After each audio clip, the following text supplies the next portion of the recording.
Hello, so today we are going to be making a wind chaser. So the first step that you're going to do is you're going to draw a star on one of your paper plates and color that in.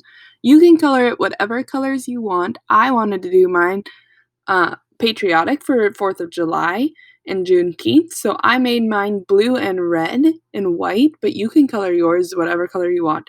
After you color your star, you're going to cut your star out, okay? So be careful, it's kind of tricky, but it doesn't have to be perfect because once your star is cut out, then you can color in the spots that you missed.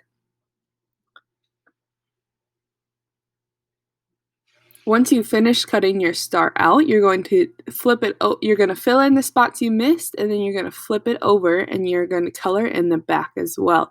Okay, so again, this can be whatever color you want. You can make it multicolor. It doesn't have to be the way I did it. The next thing you're going to do is you're going to grab your second plate, and on it you're going to draw 3 chunks of stripes. Okay, so I did mine in red because, like I said, I want to do red, white, and blue, but you can do whatever colors. So just 3 stripes of color across your plate, making sure you leave spots of white for on your plate.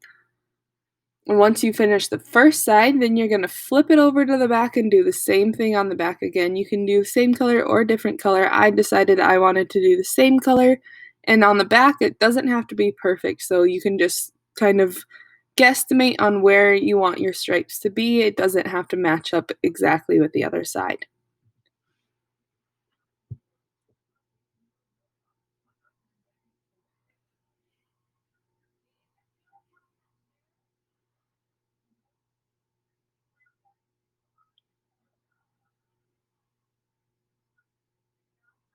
Okay, once you're done coloring your stripes, now you're going to start cutting into a spiral. So spirals, you want to cut really close to the edge and then just get closer and closer to the middle, like going in a circle, okay? And then make sure you leave a pretty big chunk right in the middle. After you finish cutting, you're going to hole punch, okay? So right at the top of the star and then at the bottom of the star and in the middle of your plate, you're going to hole punch.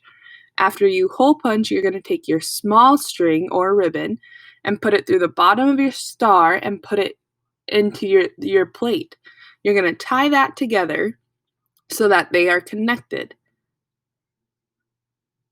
Once you finish tying your star to your plate, you're going to take your long string or yarn or whatever you have and tie it in a loop at the very top of the plate, at the top of the star, sorry.